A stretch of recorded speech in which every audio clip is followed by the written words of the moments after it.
Encouraging positive relationships among students.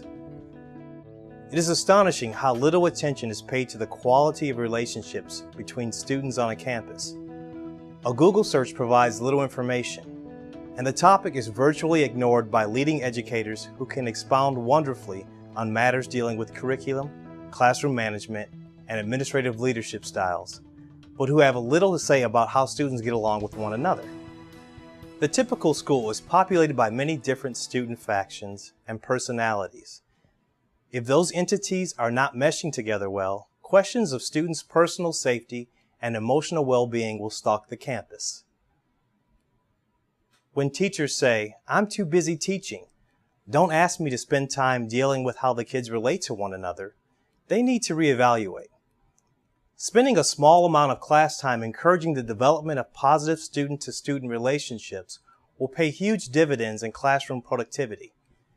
And looking at the bigger picture, those relationships will also play a major role in determining the quality of the social-emotional climate of the campus. Of course, the best way of getting learners to treat one another with respect and dignity is for teachers to provide unconditional love and care to their students. Kids who feel good about themselves are kind to others. However, there are some specific ways in which teachers can intentionally help students to engage in positive social interactions. Those methods include creating social moments, teaching diversity, developing a social contract, and utilizing strategic grouping. Create social moments. Social moments are any activities that help students to get to know one another and to bond. An example are games that allow students to share non-threatening aspects of their personal lives with each other. Games can be used for both introductory purposes or throughout the year to build and maintain positive relationships in the classroom. For instance, one such game is called Two Truths and One Lie. The teacher models the activity by relating 3 statements about himself, explaining that 2 are true and 1 is a lie. For example, he might say, "I can play a saxophone." "I am an only child." "I climbed Mount Rainier." The students guess which one is the lie. Then the class is broken into small groups where students take turns sharing 2 truths and a lie about themselves and inviting group members to guess the untruth. The game allows a large amount of personal information to be shared in a short period of time. Larry Ferlazzo, an English and social studies teacher at an inner-city high school in Sacramento, California, helps students to get to know each other through a weekly reflections exercise. Each week, he has students write about 2 positive events that occurred in their lives and 1 not so positive event, along with what they could have done to make it better or what they learned from it. His students then share what they wrote in small groups. Other social moments can be constructed around historical events that can be utilized as a means of celebrating our common humanity. For example, a creative history teacher divided his class into 2 teams for an informal debate on which speech, Abraham Lincoln's Gettysburg Address or Martin Luther King's I Have a Dream speech, played the greater role in eliminating racial discrimination in America. The teacher said that while the conversation was spirited, the friendly, non-confrontational nature of the debate played a marvelous role in allowing his students to work together, listen to one another, socialize, and get to know each other better. Debates and drama offer excellent opportunities for the creation of positive social encounters. Birthdays offer an excellent social moment for students to receive caring attention from the class. Teachers can get the information from the school registrar or by simply passing around a class birthday sheet at the first of the school year.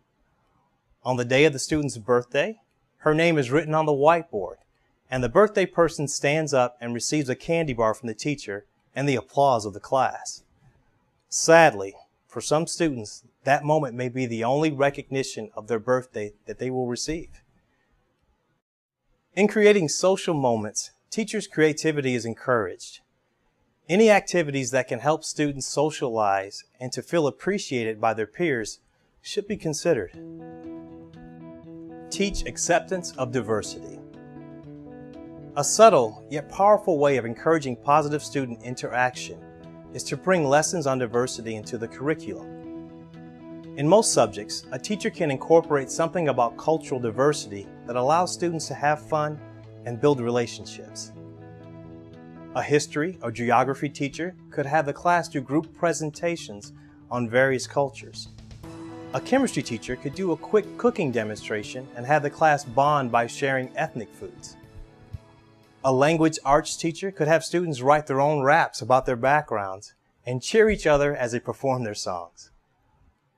Also, it's important to provide opportunities for encouraging acceptance not only of cultural and ethnic differences, but also of personal differences. Class projects can help jocks, band kids, cheerleaders, goths, introverts, extroverts, and others to find common ground through working together in the classroom. The goal is to promote student awareness and acceptance of diversity, and in the process, promote acceptance of one another. Develop a social contract. Classrooms in which there is frequent cursing, psychological bullying, and race or sex discrimination are hostile learning environments. Nobody wants to be there, not even the perpetrators of the misbehavior. One way of helping to prevent disruptive and potentially degrading or inflammatory conduct in the classroom is to invite students to create a social contract for their classroom.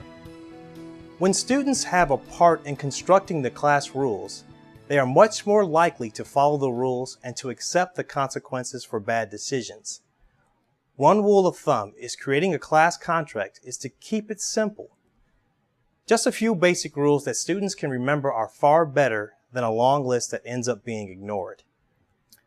Another rule of thumb is that while the teacher can suggest content, he or she should not try to generate the entire contract. The rules must be ones that students believe in and are willing to adhere to as individuals and as a group. Here are ideas or suggestions that might be shared with the class. Zero tolerance threshold for bullying.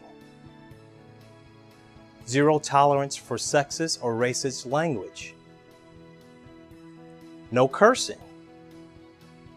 No put-downs. Be kind, respectful, and understanding of one another at all times. Class members are invited to suggest and discuss rules and to vote on the ones they want included in their social contract. The class may want to produce a poster. The contract with its rules should be placed where it can be viewed by all students in the class.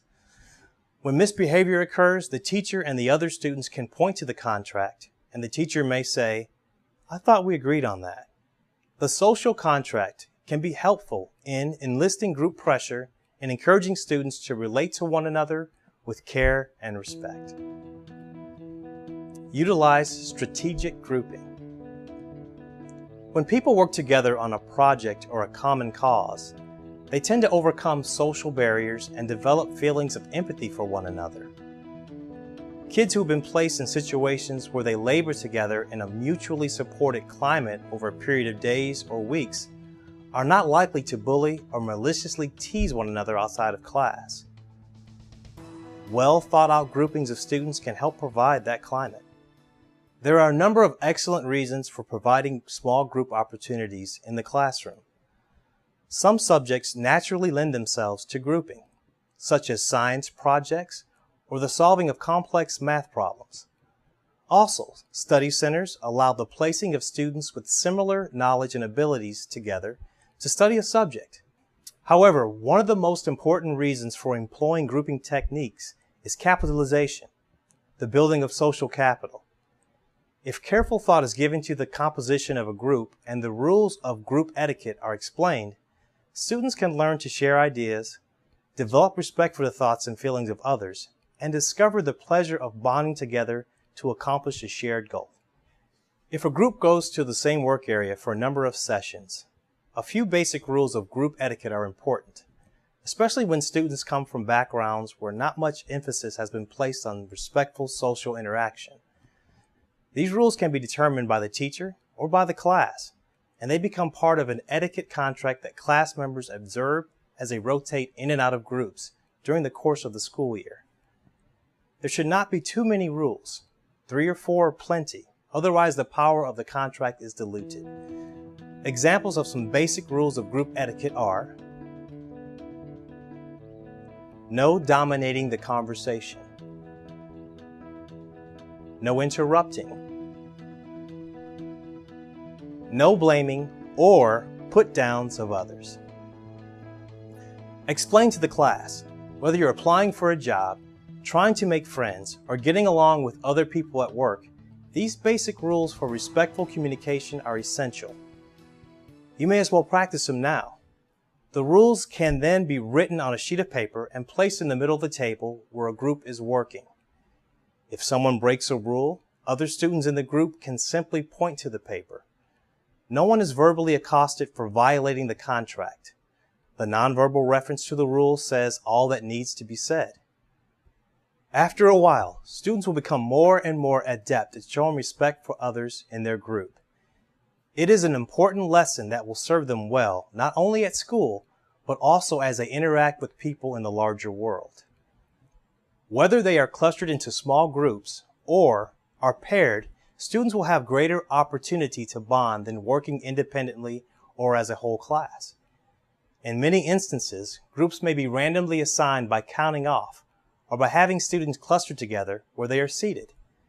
However, when a teacher feels that the class would benefit from strategic grouping, both as a means of building social, emotional skills and providing academic growth, the teacher may want to assign the groups. Summing up, teachers can play a major role in determining how students relate to one another. It all begins with students seeing how their instructors treat each other. If they see bickering and disrespect, they will assume that to be the campus norm. However, if their teachers model congeniality and collegiality toward one another, students have a great template to follow in forging their peer relationships. Also, teachers can be intentional while coaching students to see and embrace positive ways of relating to each other. One is through the creation of social moments. The use of icebreakers and personal revelation activities help students to get to know one another. And teachers can creatively employ debates and drama in helping students to socialize and bond. Another means of breaking down barriers and encouraging student interaction is by sharing lessons and stories on diversity and creating class projects where students work together. A third tactic is to assist class members in developing a social contract that spells out the details for showing respect and care for each other. And finally, the use of small groups can be an important teaching tool in facilitating social as well as academic learning. Doing whatever they can to build positive relationships among students is a responsibility of all adults on the campus.